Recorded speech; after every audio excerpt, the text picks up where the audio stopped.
Watch your words. That's what Jesus is talking about in today's passage. Unlike a few weeks ago where he talked about abusive speech, today he's talking about our promises. Jesus said, "Again, you have heard that it was said to the people long ago, 'Do not break your oath, but fulfill to the Lord the vows you have made.' But I tell you, do not swear an oath at all, either by heaven, for it is God's throne, or by the earth, for it is his footstool, or by Jerusalem, for it is the city of the great king. And do not swear by your head, for you cannot make even one hair white or black. All you need to say is simply yes or no. Anything beyond this comes from the evil one." Or as other translations say, let your yes be yes and no, no. Before we apply this to ourselves, we need to understand what this passage and what Jesus was talking about, what it meant to the listeners, the Jews during those days. The Jews had different types of oaths, and each oath had different levels of commitment. So one oath might be your everyday yes, or sure, I'll be there, or yeah, I'll do that. While other oaths was a contract, a commitment. And so Jesus is addressing this problem in Jewish society where they would make commitments, but they wouldn't fulfill those commitments because they made a lesser oath. But when they did the higher oaths, they felt a greater pull to fulfill those commitments. So there's almost a caveat. There's this what we would describe it as the fine print in those commitments. They would say, sure, I'll be there, sure, I'll do this, but they didn't give the greatest oath. Jesus is saying, don't do that.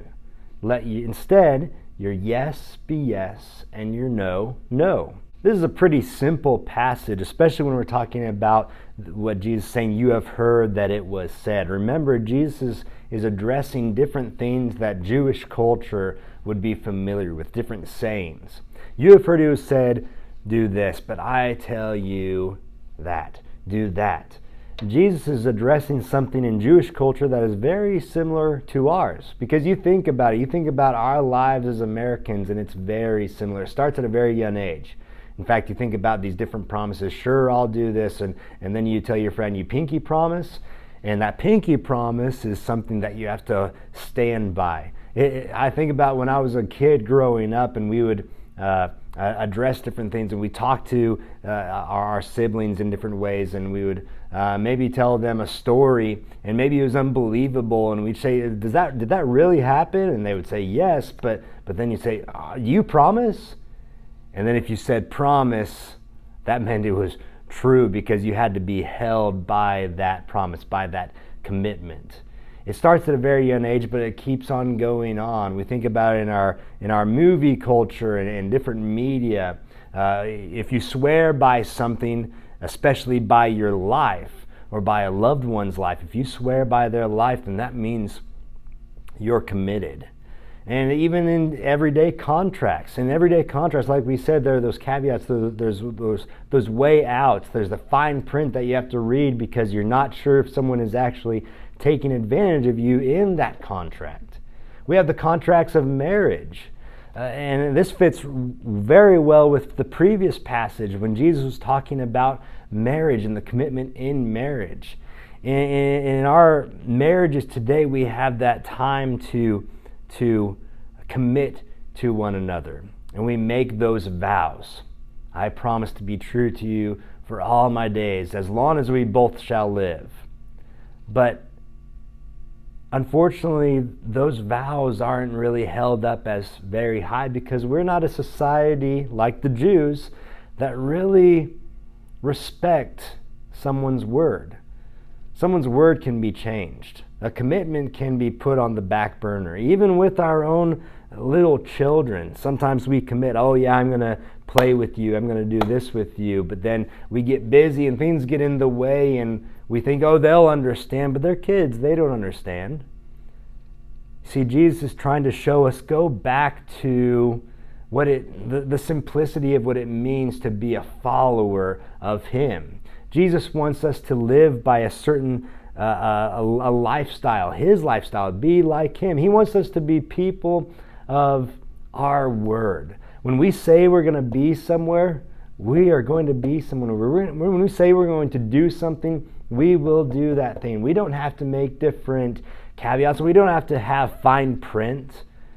If we say yes, it's going to be yes. If we say no, it's going to be no. You get the idea. We make all these silly rules about different levels of commitment and different promises. But yes is yes. It's that simple. No is no. Jesus wants his followers to be people that live by a different standard, that live by their word. And there you have it. That's the message today.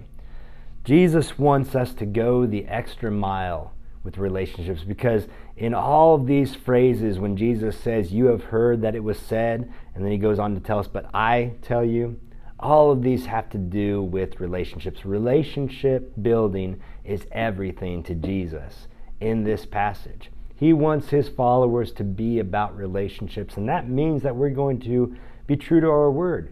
Because if you look at this passage again, remember what he said. "But I tell you, do not swear an oath at all, either by heaven, for it is God's throne, or by earth, for it is his footstool." It doesn't matter what kind of promise we make, it all points back to God somehow. Whether we promise God something, whether we promise someone else another, those promises go back to God. And our word is something that either shows that we are committed to a life of following Christ or not. Let's be different. Let's be people that are reliable, that live by a different set of rules, that live by a higher standard, the standard that Jesus shows us in this passage. Let's be people that live by our word. Thank you for watching this week's video. Come back next week as we listen to more of what Jesus said.